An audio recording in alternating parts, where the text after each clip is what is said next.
YTN 뉴스 FM 슬기로운 라디오 생활. 안녕하세요. 아나운서 최영진입니다.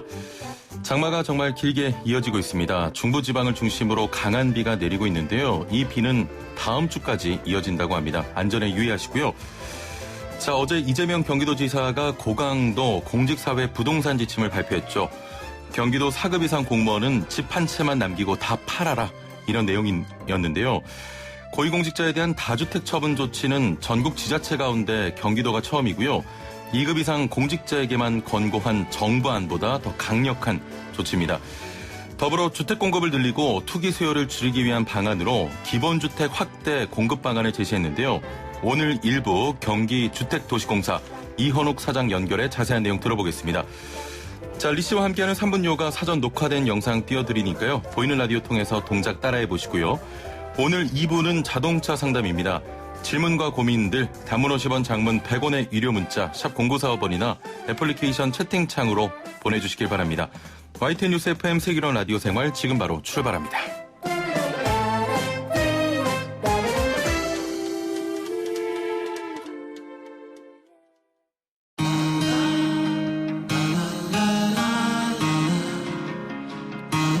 생활이 묻고 정보가 답한다.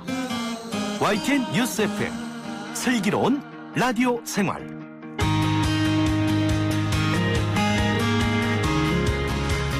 네, 1부는 현장의 목소리로 생활 속 이야기 들어봅니다.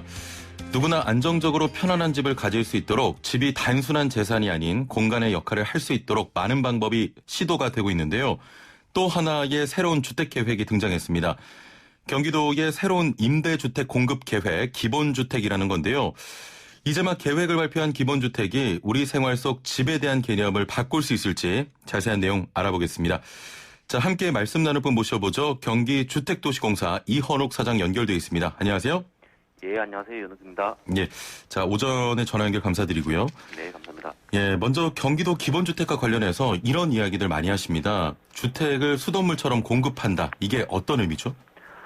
그 수도는 생각해 보시면 예. 이 공공 서비스로 모든 필요한 국민들한테 가지 않습니까? 예. 그래서 뭐 집에 우물을 파거나 이렇게 안 해도 되는데요. 그럼 지금 주택은 지금 모든 국민에 사실 필요한 겁니다. 예. 특히 무주택자에게는 꼭 필요하죠. 근데 모든 무주택자의 서비스를 사실 제공하고 있지 않습니다. 예. 수돗물이 모든 국민에게 가는 것처럼 주택을 모든 국민에게 특히 무주택자에게 꼭 필요하니까요. 예. 제공을 해서 주거 안정을 획기적으로 보장하겠다 이런 생각을 가지고 있는 겁니다. 예. 자, 뭐 누구나 수돗물을 쓰듯이 주택도 누구나 거주할 수 있다. 이런 의미인 것 같고요. 네. 자, 지금 이 순간에도 다양한 공공 임대 유형의 주택 사업이 진행이 되고 있습니다. 경기 도민들이 거주하고 있는 곳도 있고요. 기본 주택은 어떤 차이가 있는 겁니까? 기존의 공공 임대 같은 경우에는 특정 계층 자격 요건이 있습니다. 예. 꽤 까다롭고요. 그 다음에 위치도 조금 안 좋은 곳에 하는 경우가 사실은 많죠. 예. 이게 공공임대 사업자 입장에서는 또 적자가 나는 그런 구조거든요. 예. 그래서 많이 하기가 좀 쉽지가 않은 그런 구조입니다. 근데 저희가 새로 이제 하려는 이 기본주택의 경우는 아주 핵심 요지에 하려고 하는 것이고요. 예. 또 무주택자 누구나 들어가서 살 수 있게 하려고 하는 겁니다. 그리고 사업자 입장에서는 본전이 돼서 최소한의 사업 수지를 맞춰가지고 무한히 확대 공급할 수 있는 그런 구조를 만들려고 하는 겁니다. 예. 좀 두 가지로 압축할 수 있을 것 같은데 일단은 자격 요건을 좀 완화하겠다. 네. 그리고 역세권 등 중요 지역에 거주할 수 있게 하겠다. 네, 그렇습니다. 예. 사실 수도권 주택난은 전 국민이 다 아는 문제입니다. 경기도 역시 무시할 수 없는 그런 문제고요.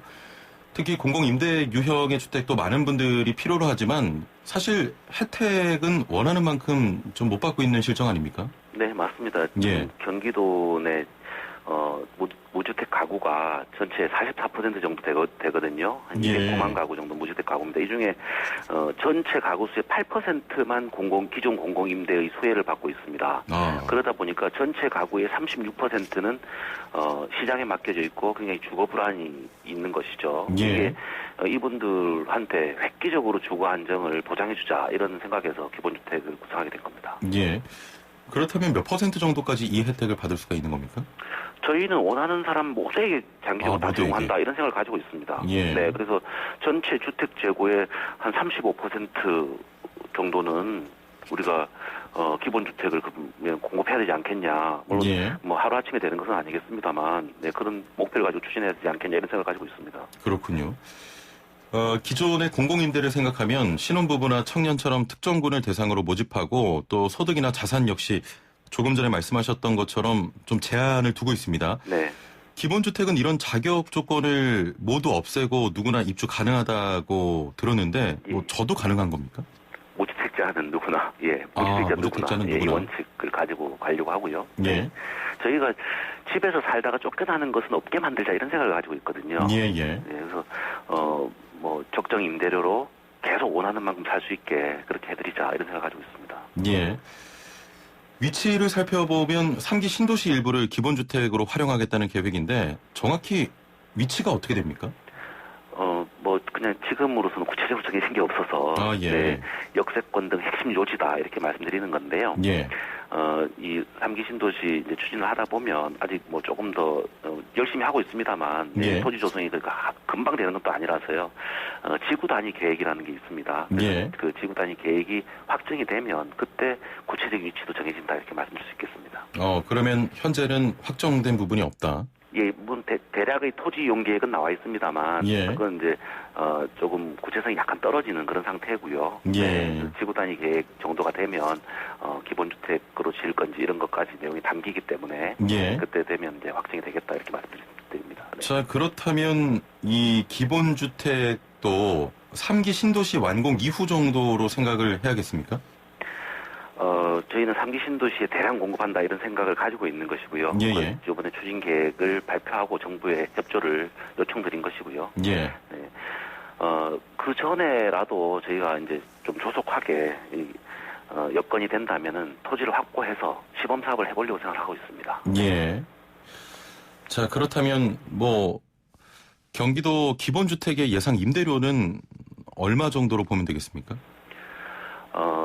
저희가 이게 본전이 되는 구조라 가지고 예. 단지별로 다 달라지기 때문에 일률적으로 사실은 말씀드릴 수가 없고요.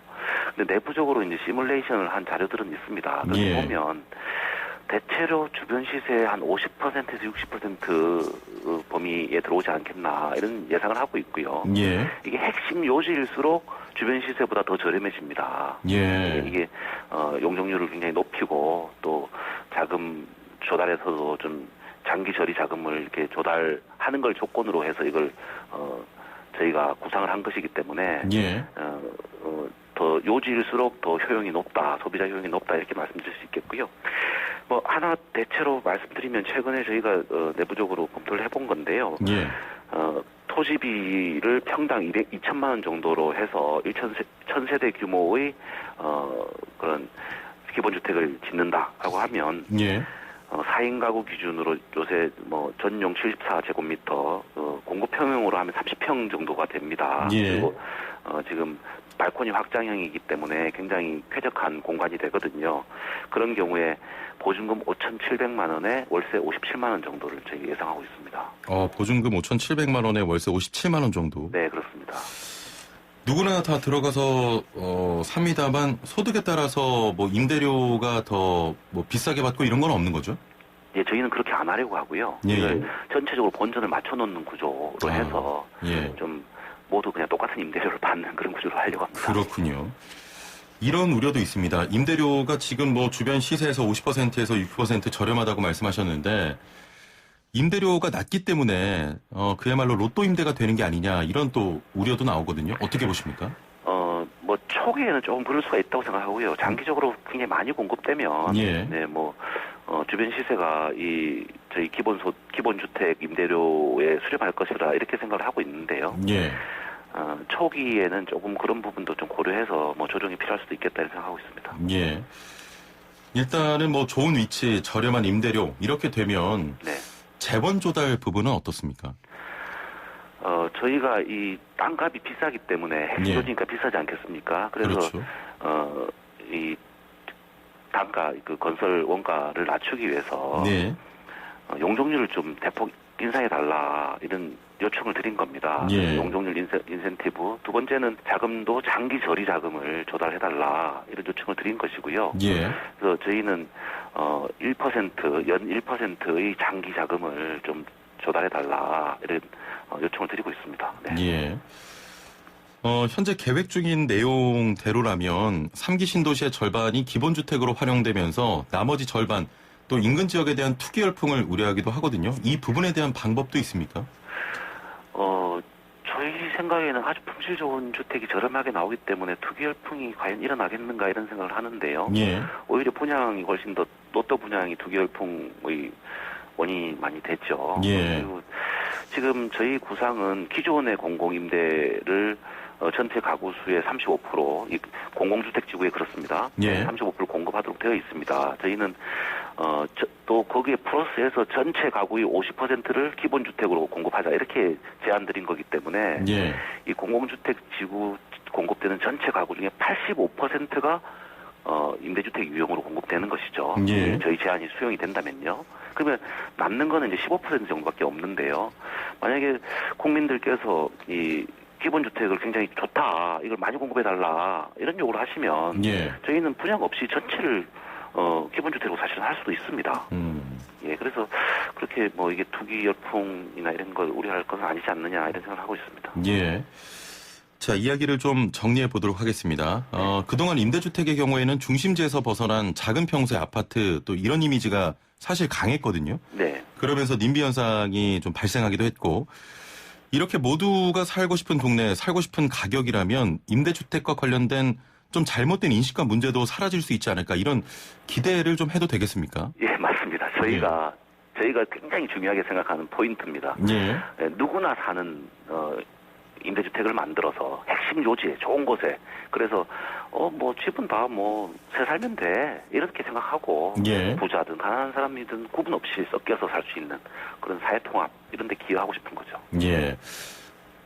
단지 중에 그 임대료가 절반 가까이 좀 떨어지면 네. 주변도 가격이 좀 떨어지는 그런 효과가 있지 않을까요? 예, 그런 거 기대도 하고 있습니다. 예, 알겠습니다. 좀 다른 질문인데요. 어제 이재명 경기도지사가 고강도 공직사회 부동산 지침을 발표를 했습니다. 네. 경기도 4급 이상 공무원은 집 한 채만 남기고 다 팔아라 이런 내용이었는데 좀 어떻게 보십니까? 정책 신뢰를 위해서 좀 상당히 뭐 좀 불가피한 그런 조치가 아닌가 이런 생각을 하고 있고요. 예. 사실 고위공직자들이 집을 뭐 2채, 3채 이렇게 가지고 있으면서 부동산 안정 뭐 얘기를 해왔자 이게 잘 안 통하거든요. 예. 지금 부동산 문제가 워낙 중요한 국가적 관심사고 국민적 관심사이기 때문에 예. 좀 그런 결단이 필요한 시기가 아닌가 이렇게 생각합니다. 예. 5372번님께서 질문을 하나 주셨는데요. 네네. 임대료가 떨어지면 저도 집을 소유한 사람 입장에서는 좀 반대할 것 같습니다. 혹시 주변 주택 소유자들의 반발이 좀 있지 않을까요? 그분들도 저렴하게 임대를 하시면 될 겁니다. 예, 만약에 집이 많이 가지신 분은. 그리고 예. 1가구 1주택은 사실 걱정할 필요가 없지 않습니까? 자기 집이니까요. 예. 네, 그래서 뭐 다주택자들은 걱정할 수 있는데 우리가 예. 사실 다주택자분들까지 걱정을 해야 될지는 의문스럽습니다. 왜냐하면 집을 소유한 분들 입장에서는 본인 집값이 또 떨어지는 또 그런 그러니까 장기적으로는 주거 안정에 기여할 거라고 생각합니다. 예. 단기적으로는 뭐 금방 그렇게 효과가 날 건지는 좀 의문스럽고요. 예. 사실은 정부 정책 방향은 장기적으로 부동산 가격도 안정시키겠다 이런 뜻이기 때문에 그리고 또 그런 국민적 합의가 있다고 저희는 생각합니다. 예. 집값이 언제까지 계속 오르겠습니까? 네, 이제 그만 안정이 될 때가 됐습니다. 예, 알겠습니다. 자, 지금 뭐 말씀하신 기본주택 내용이 또 경기도 이재명 지사의 좀 큰 그림일 텐데 언제쯤 가시화가 될까요? 저희는 가급적 빨리 시범사업이라도 하나 해보고 싶습니다. 아, 예. 네, 그리고 3기 신도시 뭐 아주 서둘러서 하고 있는데요. 예. 네, 토지 준공되면 뭐 저희가 좀 일찍 이런 사전 청약이라도 받을 수 있도록 예. 그렇게 정부하고 협의해서 잘 준비하려고 합니다. 알겠습니다. 자, 마지막 질문인데요. 기본주택은 정말 100년을 살 수 있는 그런 주택입니까?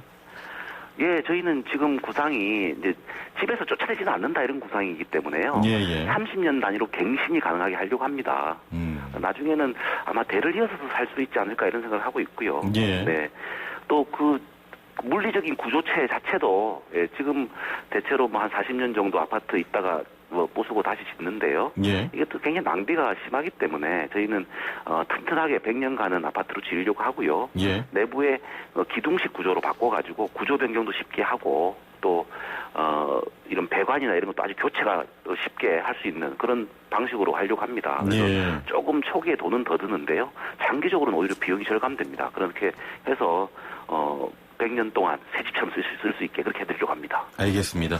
자, 국민이라면 누구나 안정적으로 집을 가질 수 있도록 노력해 주시길 바랍니다. 오늘 말씀 감사합니다. 네, 감사합니다. 네, 지금까지 경기주택도시공사 이현옥 사장과 함께했습니다. 생활의 달인이 되는 법이요? 하하! YTN 뉴스 FM 슬기로운 라디오 생활을 들으셔야죠.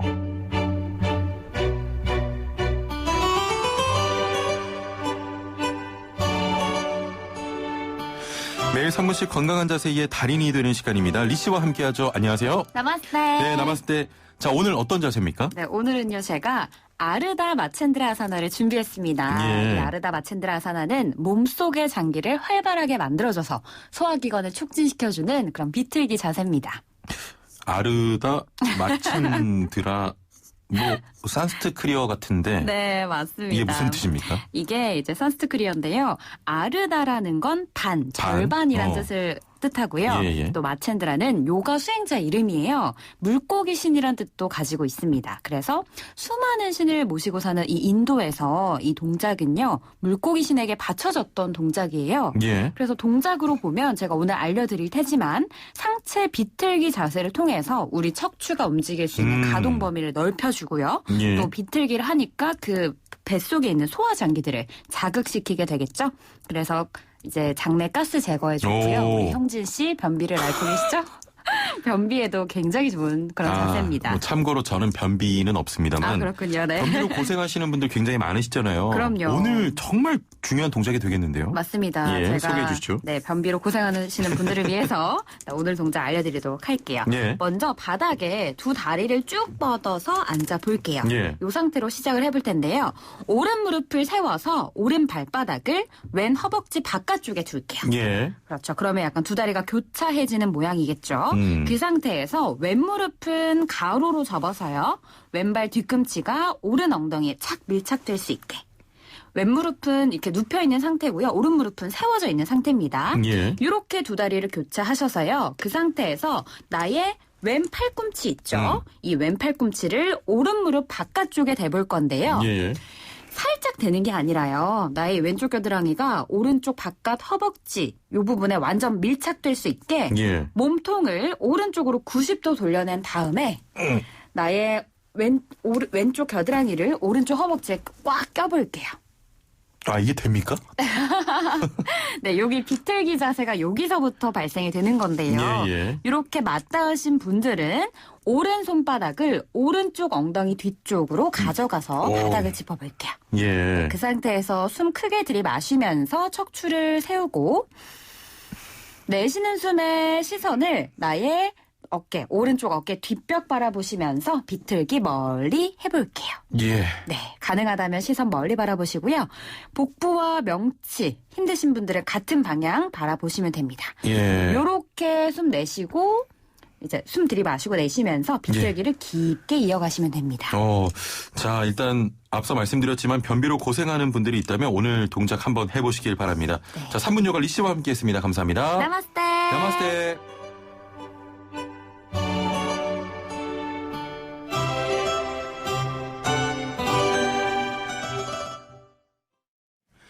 네, 3분 투자로 장 건강 챙기시고요. 2부는 자동차 상담 준비되어 있습니다. 정말 많은 분들께서 사랑하시는 그런 코너인데요. 자동차 관련해서 고민, 질문 있다 하시는 분들은 지금 바로 서둘러 주시길 바랍니다. 저희가 선착순으로 상담 도와드릴게요. 단문 50원, 장문 100원의 유료 문자 샵 0941번이라 애플리케이션 채팅창 이용하시길 바랍니다. 자, 그럼 먼저 서울시 소식 듣고 오죠.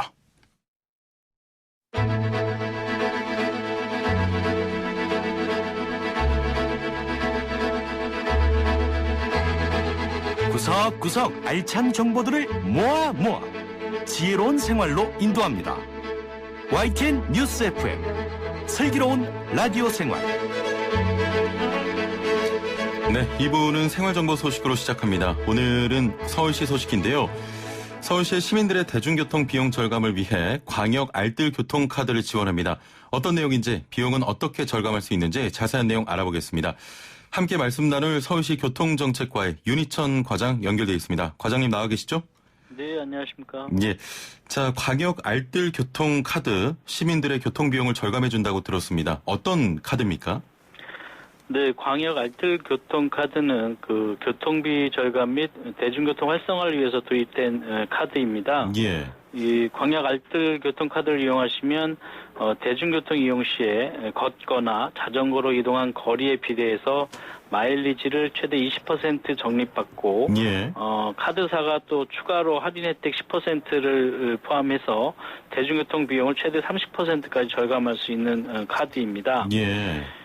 서울시에서 올해부터 일부 자치구에서 지원 사업을 시행했는데 전역으로 확대 도입 요구가 많아서 지난 7월 17일부터 서울시 전역으로 확대 시행하고 있고요. 예. 서울시 현재 약 1만 6천여 명의 서울 시민분들이 할인 혜택을 받을 수 있도록 지원하고 있습니다. 예. 30% 정도 절감한다면 굉장히 큰데 어떻게 이용을 하는 겁니까? 네, 먼저 그 광역 알뜰 교통 카드를 발급을 받고요. 예. 그다음에 스마트폰에 광역 알뜰 교통 카드 앱을 설치하시면 가입이 완료됩니다. 스마트폰에 앱을 설치를 먼저 해야 되는군요. 네, 카드를 발급받으시고 예. 앱을 설치하시면 되고요. 마일리지는 이제 한 달에 대중교통을 15회 이상 이용할 경우 최대 44회까지 적립이 가능한데요. 예. 대중교통 이용을 위해서 이제 출발지에서 정류장 또는 전철역까지 또는 정류장 전철역에서 도착지까지 걷거나 자전거로 이동하는 거리에 비례하게 800m당 250원에서 450원까지 적립이 됩니다. 예. 자주 이용하는 통행 패턴은 앱에 미리 이제 출발과 도착 장소를 등록하면 간편하고요. 그 밖에 이동 시에는 스마트폰 앱에 있는 출발, 도착 버튼을 눌러야 마일리지 적립이 가능합니다. 예. 적립된 마일리지는 다음 달 청구되는 대중교통 비용에서 최대 20% 할인받을 수 있습니다. 예. 자, 마일리지 적립 기준이 어떻게 되는지 궁금한데 조금 더 자세히 말씀해 주시죠. 네, 평소 이용하는 교통요금에 따라 적립되는 마일리지가 다른데요. 예. 평소 1회 대중교통 요금이 2,000원 이하인 경우에는 회당 250원, 3,000원 이하인 경우는 회당 350원, 3,000원 초과인 경우에는 회당 450원이 적립이 됩니다. 예를 예. 들면 1회 요금이 보통 1,250원인데요. 이때는 800m당 250원을 최대로 적립받을 수 있고요. 이동 거리가 400m밖에 되지 않는 경우에는 절반인 125원을 적립받게 됩니다. 예. 이렇게 된 경우에 한 달에 최대 44회 대중교통을 모두 이용한다고 가정했을 경우에는 5,500원의 마일리지를 적립받아서 교통비 할인을 받을 수 있습니다. 예. 또한 그 미세먼지 비상저감 조치 발령을 하는 경우가 있는데요. 이러한 경우에는 승용차 이용 자제를 위해서 평소보다 마일리지를 2배로 저희가 적립을 해드리고 있고요. 예. 특히 그 저소득층 청년들은 100원에서 200원 추가 적립 혜택도 있어서 회당 총 350원에서 650원까지 적립이 됩니다. 예. 적립이 많이 되는군요. 네. 자, 끝으로 카드 발급을 희망하는 분들을 위해서 신청 방법 소개해 주시죠. 네, 카드 발급을 원하시는 시민분들께서는 그 광역 알뜰 교통카드 홈페이지가 있습니다. 예. www.rcard.kr입니다. 예. 네이버 같은 데 검색해 보시면 나오는데요. 예. 홈페이지를 통해서 신한이나 하나, 우리카드 중에서 한 개 카드를 선택하시면 되고요. 카드사에서는 이제 전월 이용 실적에 따라서 추가 10% 할인 혜택도 제공하고 있기 때문에 예. 본인에게 가장 적합한 카드를 신청해서 교통비용을 최대 30%까지 할인 받으실 수 있습니다. 광역 알뜰 교통카드 관련해서 궁금하신 사항은 서울시 다산 콜센터 120이나 예. 070-4280-4415 070-4280-4415 콜센터로 문의하시면 됩니다. 예. 예, 아무쪼록 요즘 코로나19로 어려움이 많으신데요. 이번 기회를 통해서 조금이나마 가게에 도움이 되셨으면 좋겠습니다. 예. 환경도 지키고 교통비도 아끼고 건강도 또 챙기고요. 일석삼조 같습니다. 많은 분들이 활용하셔서 가게에 도움이 되시길 바라겠고요. 오늘 말씀 감사합니다. 네, 고맙습니다. 네, 지금까지 서울시 교통정책과 윤희천 과장이었습니다.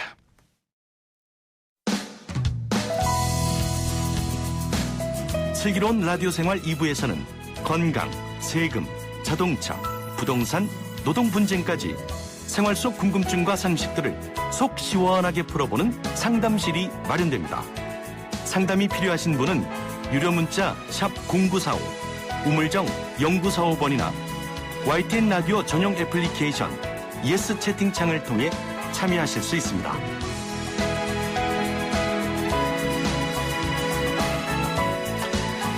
네, 매일매일 각 분야 전문가들과 함께 생활 속 다양한 궁금증 해결해 봅니다.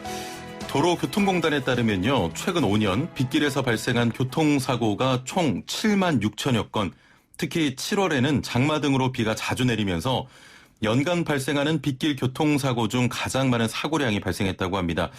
자, 올해 장마 기간도 길고 강수량도 예년보다 많은 상황이죠. 도로에서 안전하게 장마철을 날 수 있는 방법 자세히 알아보도록 하겠습니다. 자, 방송 들으시면서 자동차와 관련해 궁금한 점 있는 분들 정비부터 운전 방법 또 트렌드 뭐든 좋습니다. 선착순으로 상담 진행되는데요. 이미 많은 분들께서 상담 문자 보내주고 계십니다. 서둘러 주시고요. 단문 50원, 장문 100원의 정보 이용료가 부과되는 문자 메시지로 질문 보내주시면 됩니다. 샵 0945번이고요. 또 애플리케이션 사용하시면 댓글창을 활용하실 수 있습니다. 자, 그럼 함께 말씀 나눌 분 모셔보죠. 대림대 자동차과 김필수 교수와 함께합니다. 안녕하세요. 네, 안녕하세요. 예. 네. 비가 너무 많이 와요. 예, 어제 밤에도 밤새도록 내리고요. 예. 지금 방송국 오면서도 이 빗길이다 보니까 또 많이 쏟아지다 보니까 예. 또 가장 조심해야 되는 게 보통 차로 중에서 편도 1차로하고 끝에 차로가 위험해요. 예. 왜 그러냐면은 가운데가 좀 올라와 있어서 물이 양쪽으로 빠지거든요. 예. 그러니까 1차로 같은 데는 물이 고여 있기 때문에 그렇습니다. 달릴 때 이 수막 현상이 생기면서 미끄러지는 현상. 예. 그래서 굉장히 위험한 부분이 중앙선 많다. 넘을 가능성도 있고요. 맞습니다. 예, 예. 네. 빗길에는 차가 막혀서 자동적으로 감속 운전을 하게 되지만 널널한 도로에서는 감속 운전이 더욱 필요할 것 같은데. 그렇습니다. 항상 말씀드리죠. 예. 30% 속도 늦추세요. 앞뒤 차의 간격 2배로 늘리세요. 이런 말씀 많이 드리거든요. 예. 그리고 상급 운전, 급출발, 급가속, 급정지를 좀 삼가하세요. 이런 말씀 드리는데 왜냐면은 타이어 상태가 좋다 하더라도 결국은 빗길 위에 달리게 되면은요. 우리가 타이어 트레드라고 해서 홈의 깊이가 깊을수록 좋은 것이 뭐냐면은 차가 달릴 때 물이 그 고를로 들어와가지고 빠져나가는 구멍들이에요. 예. 근데 차가 밋밋하다 보면은 마모가 많이 되다 보면 이런 이 물이 빠지는 통로가 없어지면서 더 미끄러지고 있고 그렇죠. 또 설사 좋은 타이어라 하더라도 비가 많이 오는 상태에서는 수막 현상이 생기면서 미끄러집니다. 그러면 제어가 안 되고 차가 돌아간다든지 그렇습니다. 또 중앙차를 넘어간다든지 하는 예. 부분이 있어서 일단 가장 중요한 것은 시야 확보, 와이퍼가 잘 움직이고 멀리 볼 수 있어야 되고요. 앞뒤차 간격 2배, 속도를 한 30% 늦추고 예. 또 전조등을 다 켜시는 거 이게 가장 중요하다고 볼 수 있습니다. 그렇습니다. 장마철 비가 많이 내린 지역에서는 그 포트홀 네네. 조심하라고 하는데 예. 포트홀이 정확히 뭡니까? 포트홀이라는 건 아스팔트에 뚫려 있는 구멍이라고 생각하시면 돼요. 예. 우리가 차 운전하다 보면 갑자기 밑에 구멍 때문에 핸들을 확 꺾는 경우 있거든요. 예. 이게 언제 주로 생기냐면은 겨울이 끝날 때 이 날씨가 추워서 바닥이 얼었다가 풀릴 때 또 이렇게 비가 지금 많이 왔다 안 왔다 할 때 있죠. 아스팔트가 오래되게 되면은 사이사이에 물이 스며듭니다. 예. 그러면 물 자체나 또는 얼음 같은 것들이 겨울에는 이 사이사이에 얼면서 이게 틀어지면서 가운데 구멍이 생겨서 뚝 빠져버려요. 아스팔트가요. 예, 예. 그게 바로 포트홀이거든요. 그런데 이 포트홀이 조그만 경우에는 그냥 덜컹거리고 넘어가서 깜짝깜짝 놀라지만 큰 경우에는요. 타이어가 빠지면서 타이어가 파열된다든지 알루미늄 휠 같은 것이 찌그러지거나 깨집니다. 그렇군요. 예. 굉장히 안전사고가 위험성이 있기 때문에 특히 이 장마가 끝난 다음에는 지자체 이런 데서 포트홀이라든지 이런 거 수리를 제대로 안 해주게 되면은 바로 이게 사고로 이어질 수 있다 이렇게 볼 수가 예. 있습니다. 아니 빗길 도로에서는 그 앞에 있는 웅덩이 깊이를 파악하기 어렵잖아요. 어렵죠. 앞에 차를 보고 파악을 해야 됩니까? 그렇습니다. 예를 들어서 항상 강조드리는 게 비가 많이 오게 되면 침수 도로가 많이 있거든요. 예. 근데 내가 잘 아는 길이다 그러면 침수 깊이를 데려갈 수 있어요. 근데 포털이 생기면은 위에 물이 있게 되면은 포털이 있는지 없는지를 전혀 알 수가 없습니다. 그러면 결국은 이 여기를 지나가 말아라고 판단해야 되는데 제일 좋은 것은요. 찜찜하면 우회 도로 예. 들어가지 마시라 이렇게 말씀드리고 꼭 나는 죽어도 여기 지나가야 되겠어. 그러면은요 앞차가 있으면은 앞차의 꽁무니를 보라는 겁니다. 예. 뒤에 머플러 높이를 봐가지고 머플러까지 물이 차오른다 그러면 내가 진입하면 안 됩니다. 앞차도 시동이 꺼질 가능성이 있어요. 예, 대신 예. 내가 세단이다 그러면 앞차가 SUV면은 차고가 높기 때문에 같은 높이로 보면 안 되고요. 같은 차종일 경우에 예. 대략적으로 판단하고 근데 내가 맨 앞에 지나간다 그러면은 뭐 앞에 잣대가 없지 않습니까? 그렇습니다. 그럴 때는 창문에 머리 내밀고요. 서서히 진입을 하면서 바퀴에 물이 얼마큼 올라오는지 봐야 되는데 바퀴 높이가 반 넘어가게 되면 머플러 높이까지 올라온 거기 때문에 예, 예. 그 이상 들어가게 되면 시동이 꺼질 가능성이 있어요. 그리고 혹시라도 침수된 도로를 지나갈 때는 저속으로 미리 에어컨 같은 거 꺼서 예. 이 엔진의 힘을 배분시키지 말아야 되거든요. 그래서 에어컨 끄시고 그다음에 변속하지 말고요. 예. 일정 속도로 느리게 진입하는 거 있죠. 같은 속도 중간에 정지했다가 다시 출발하게 되면 시동이 꺼질 가능성이 높습니다. 그리고 예, 예. 주변에 버스라든지 트럭 같은 큰 차가 있게 되면 물결이 생기기 때문에 물결에 의해서 시동이 꺼질 수가 있어요. 아, 그렇군요. 네. 굉장히 위험합니다. 네. 그러면 뭐 중앙차로로 달리는 게 좋겠군요. 양끝 말고. 양끝 말고 2차선, 3차선을 예. 권장을 하고요.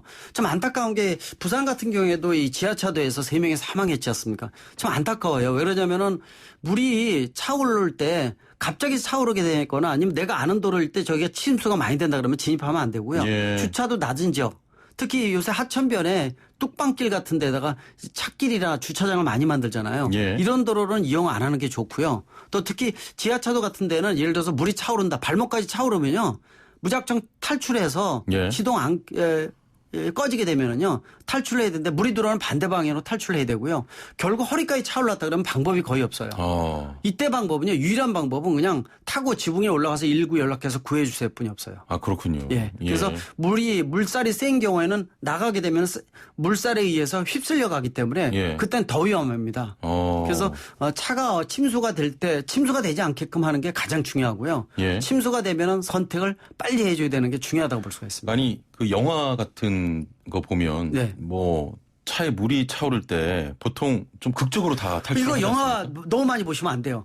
이 영화 보시면 제가 이제 실험을 많이 해주는데 예. 실제로 차가 물에 빠지게 되면 10명이 다 죽어요. 충격 때문에 들었고 차가 전복이 되면은요. 예. 이 안전띠도 클러지지 않거든요. 또 창문은 내려가지 않죠. 물이 올라오게 되면 숨은 차죠. 예, 예. 급한데 영화 보면 뭐 이 멋있는 음악이 흘러나면서 딱 주인공이 이렇게 탈출하는 장면 있죠. 예. 너무 많이 보셔가지고 당연히 그렇게 된다. 10명이면 10명 다 죽습니다. 그러니까 절대로 믿지 마시고요. 그냥 영화는 영화다 이렇게 꼭 생각하시기 바랍니다. 그러면 물이 차오를 때 네. 그 뭐 뒤에 이렇게 머리 받침대 있잖아요. 네. 그거를 빼서 뭐 유리창을 깨고 나가야 됩니까? 그것도 거의 이론적인 게 가까워요. 네. 보통 이제 머리 받침대를 뺄 때는요. 똑바로 있으면 머리 받침대가 길기 때문에 위로 안 빠져요. 예, SUV가 아닌 세단이다. 예. 그러면 조수석 쪽을 뒤를 뉘어야 돼요. 예. 뉘어야지 머리 받침대가 빠집니다. 아, 그렇군요. 예, 꼭 그렇게 하셔야 돼요. 똑바로 예. 안 올라가요. 예. 근데 시간이 없다 보니까 그리고 그 날이 길잖아요. 예, 예. 그걸 가지고 가격을 할 때요. 성인 남자가 직각으로 해서 몸에 지니면서 몸으로 때려야 돼요. 아, 그래야 안 깨집니다. 실제로 깨보면은요. 그래서 꼭 유리 깨는 망치를 하나 꼭 준비하세요. 아, 예. 가격 10,000원짜리면 좋은 거 삽니다. 예, 예. 그리고 하나 사면은 영구적으로 쓸 수가 있으니까 저희 집 같은 경우에는 제가 있으니까 예, 예. 집 차량이 하나씩 다 운전석에 옆에 끼워져 있어요. 아, 그렇군요. 유리 깨는 망치 또 안전띠 자르는 칼. 뭐 위험할 수 비상용구예요. 있으니까 비상용으로. 맞습니다. 예, 예. 예. 일단은 영화 많이 보지 마라. 영화 많이 보지 마시고 믿지 마시고요. 차에서 살아나오는 거 이거 있죠. 전혀 믿지 마시기 바랍니다. 네. 알겠습니다. 자, 오늘 애청자분들의 자동차 상담 문자가 네. 폭주하고 있습니다. 먼저 3924번님 지난주에도 보내주셨는데 네. 조금 민감한 질문 같아요.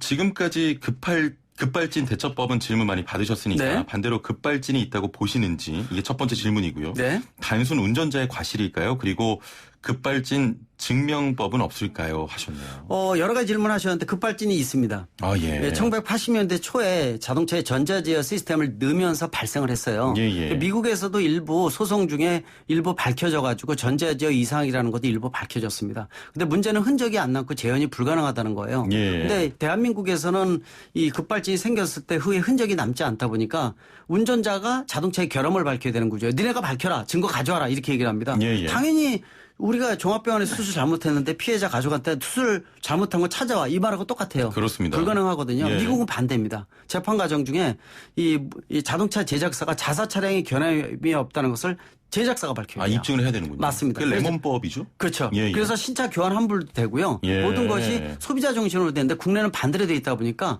급발진 생겨도 그냥 누워서 자도 알아서 져주는 법이다 이렇게 얘기를 합니다. 예. 그러니까 정부는 없다고 얘기를 하죠. 근데 저는 연구회 같은 데서 굉장히 많습니다. 예. 워낙 이제 영상도 1000개 이상 보고 개인적으로도 너무 많이 와요. 그래서 1년에 국내에서 한 2,000건 정도라고 보고 있는데 그렇게 많이 발생합니까? 예. 실제로 이 정부에다가 신고되는 건 위험한데. 100건 정도, 20건 정도로 보고. 근데 이 2,000건 중에서 약 70에서 80%를 운전자 실수로 보고요. 예. 나머지만 진짜로 보고 있습니다. 한 그렇군요. 400건에서 500건 정도가 급발진이 발생을 하는데 사망사고도 굉장히 많아서. 그러니까요. 그리고 가솔린 엔진과 자동 변속기라는 특성을 갖추고 있는 것이 예. 전체 급발진 발생 건수의 90%고요. 10%가 전자제어 디젤 엔진과 자동 변속기입니다.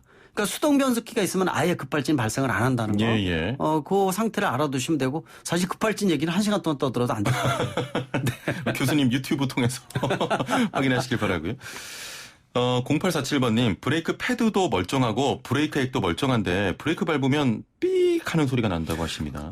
이것이 소리가 생기는 게요. 특히 이제 비가 오거나 습기가 있거나 이런 날 더 생기는 차들이 있어요. 예. 근데 출발할 때 생기고 약 5분에 없어지죠. 예. 이거 정상입니다. 괜찮습니다. 정상이군요. 몇 번만 생기는 건 괜찮고요. 예. 또 습도에 따라서 패드하고 라이닝 자체가 마찰을 할 때 소리가 생길 수가 있어요. 그래서 라이닝 자체가 이 편마모가 안 생기고 패드도 마찬가지로 괜찮다. 예. 또 이 브레이크 오일도 다 있다 그러면은 문제는 없는 부분입니다.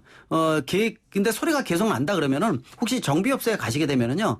이 브레이크 판 있죠. 판 자체를 우리가 샌드페이퍼로 갈아줍니다. 많이. 직접 갈아주게 되면 평평하게 만들어주면 소리가 많이 없어지거든요. 예. 그런 조치도 한번 취해보시는 것도 좋고 그러나 몇 분 내로 없어지는 것은 괜찮다 이렇게 보시면 될 것 같습니다. 그렇군요. 제가 그저께 브레이크 패드를 좀 많이 손상이 돼서 교체를 했죠. 예. 굉장히 비싸더라고요. 굉장히 비싸고요. 예. 또 예전에 그 친환경 소재로 만들어야 되기 때문에 더 가격이 올라갔어요. 올라갔는데 예. 또 중요한 게 뭐냐면 새 거로 갈았는데 소리가 계속 나는 경우가 있는데 재질이 별로 안 좋은 것들이 있어요. 그래서 어떤 것들은 2번, 3번 가니까 소리가 없어지는 경우도 있으니까 예. 혹시 새로 갈았는데 소리가 갑작스럽게 많이 생기기 안 없어진다 그러면은 이 패드 자체가 불량일 가능성도 있기 때문에 이 교환 정비업소에 가셔서 다시 예. 한번 제기를 하게 되면은 소리를 없애주거나 교체를 해줍니다. 제가 그때 뭘 느꼈냐면 조금이라도 이상 있을 때 가야겠다. 네. 그리고 습관이 방치하면 중요해요. 안 돼요. 그리고 패드 자체가 예. 습관이 돼가지고 브레이크를 많이 잡는 분들은요. 패드 이 마모가 다른 사람보다 2배 이상 빠른 그렇죠. 분들이 있어요. 예. 그래서 필요한 경우 그래서 급가서 상급을 하지 말라고 말씀드린 이유가 예. 패드 같은 소모품도 교환도 심하고 운전 상태도 별로 안 좋기 때문에 그렇게 말씀드린 이유가 거기에 있습니다. 그렇습니다. 애플리케이션으로 미양이 바보님께서는 급발진 시에 정신을 차리고 기어 중립으로 좀 빼면은 이게 대처법이 될까요 하셨나요? 미국에서는요 급발진이 생겼을 때 우리나라에서는 급발진이 오는데 왜 가르치냐 이렇게 얘기합니다. 정부에서. 그래서 저희 연구에서 이제 얘기를 해주거든요. 예. 미국에서도 발표해 주니까요. 급발진이 생겼을 때 브레이크 진공 배력이 없어지기 때문에 3가지를 한꺼번에 하라고 얘기를 합니다. 브레이크는 한 번에 밟을 것. 브레이크는 나눠서 밟지 말고 한 번에 밟을 것, 동시에 변속기 레버를 중립에다 놓으면서 시동을 끌 것. 3가지를 다 하라는 얘기죠. 3가지는 저도 못해요. 멘붕 상태에서 그걸 어떻게 합니까? 기억을 해서. 그래서 저는 사실 방송 중에 이런 얘기 말씀드리긴 뭐한데 차가 급가속이 생기면은요. 급발진이 생기게 되면 빨리 세워야 돼요. 차가 몇 대를 피하면 시속 100km 넘으면은요. 죽은 목숨입니다. 그럼요. 그리고 세워야죠, 수직 구조물 있죠. 도심지는 수직 구조물, 전봇대 가로수, 가로등 이런 수직 구조물에 부닥치면은 에어백도 안 터지면서 사망 확률이 굉장히 늘어납니다. 그렇습니까? 그러니까 차가 급발진이 생겼을 때는 빨리 세워야 되니까. 제가 이제 그런 말씀드려요. 인간이 만든 구조물 중에서요. 과학 기술 중에서 가장 에너지 분산 구조가 좋은 게 뭐라고 생각되세요? 전혀 모르겠는데. 자동차예요. 지금 자동차 하고 있지 않습니까? 예. 자동차 엔진룸과 죄송합니다. 자동차 엔진룸과 트렁크룸입니다. 예. 그러니까 차끼리 부닥쳤을 때 엔진룸과 트렁크룸 부닥치면 에너지가 분산이 돼요. 그러니까 사람한테 오는 충격이 반을 저쪽으로 줄 수가 있어요. 그래서 혹시 주차 서너 대가 일자로 돼 있다. 그럼 뒤에다 그냥 부닥치세요. 제가 이제 그런 말씀드리기가 어려운데 차를 세워야지 내가 삽니다. 만약에 이런 경우에 그런 경우입니다. 차가 의지대로 안 움직이고 차가 이상해졌다 그러면 차 세우는 게 사는 거고요. 속도가 빨라지게 되면 안 되니까. 근데 차가 에너지 분산 구조가 좋고 그리고 차 부서지는 건 괜찮아요. 종합보험 들어왔으니까 보험 처리하면 되고 내가 살아야 되지 않습니까? 그럼요. 제가 하도 영상을 보면서 이 속도가 100km 넘는 차들 나중에 보면 운전자 다 사망했거든요. 탑승객. 그래서 안타까웠기 때문에 차를 무작정 세우는 방법 차가 에너지 분산 구조로 가장 좋다. 그래서 가속이 붙기 전에 빨리 세워야 됩니다. 차 뒷면으로 부딪히고 세우는 게 낫겠네요. 그렇죠. 예, 알겠습니다. 네. 7788번님, 안녕하세요. 저번 주 에어컨 상담 드렸던 양병희입니다. K5 8년 된 자동차인데요. 간헐적으로 에어컨이 시원한 바람이 나오다가도 정차 후 에어컨을 다시 켜면 더운 바람과 함께 신냄새가 납니다. 정비소에서 냉매도 넣었는데요. 센서 문제입니까 하셨네요. 이거는 다시 한번 점검 받으셔야 되는데 만약에 그 정비업소에서 이거를 못 잡는다 그러면 다른 정비업소 가셔야 돼요. 에어컨 전문 잘 보는 데들도 있거든요. 일반적으로 냄새가 많이 난다는 얘기는 에어컨 필터 바꾸셔야 되고요. 바깥 외부에서 유인 모드로 공기가 들어올 때 들어오는 라인 자체에 곰팡이라든지 이물질 같은 것들이 있는 겁니다. 속에 보면은 낙엽도 들어가 있고 또 습기가 마르면서 곰팡이 냄새도 많이 생기거든요. 그래서 에어컨 필터 말고도 들어오는 통로를 이 스프레이 요새 청소용 많이 있거든요. 스프레이 뿌려가지고 완전히 청결하게 바꿔주고 바닥 매트도 한번 털어서 안에 있는 냄새가 없어야지 실내 순환 모드로 돌려주게 되면 공기가 돌면서 안에 있는 바닥에 올라오는 냄새까지도 올라오는 경우도 있어요. 그리고 에어컨 자체가 시원한 바람이 안 나온다라는 얘기는 예를 들어서 에어컨 냉매라든지 그런 여러 가지 문제가 서너 가지가 있거든요. 그거는 정비업소에서 만약에 못 잡는다 그러면 정비업소가 실력에 문제가 있는 거니까 다른 정비업소 한번 이용하시면 더 좋을 것 같아요. 그렇습니다. 7968번님. 아까 전에 급발진 씨 세 가지 동시에 못하면 순서라도 좀 알려달라고 하시네요. 제가 유튜브에서도 몇 번을 강조를 했어요. 그래서 유튜브에서 자동차 급발진이 생겼을 때 살아나는 방법. 얼마 전에 가장 이슈가 됐던 게 이 기흥 IC에서 판교 IC까지 3분 동안 급발진 생기고 인터넷에서 난리가 났었습니다. 그 3분 동안 급발진 생겨서 그 사람 다 살았고 가족도 전혀 무사했거든요. 굉장히 심착하더라고요. 심착하고요. 삼촌한테 전화 걸어가지고 방법 뭐냐. 그걸 잘했어요. 잘했는데 세 가지는 다 못했는데 한꺼번에 순서는 없습니다. 순서는 없고요. 브레이크를 한꺼번에 밟으면서 세 가지는 어느 걸로 먼저 해도 상관없어요. 문제는 시동을 끈다는 얘기는요. 핸들 자체가 어느 정도 굉장히 딱딱해져요.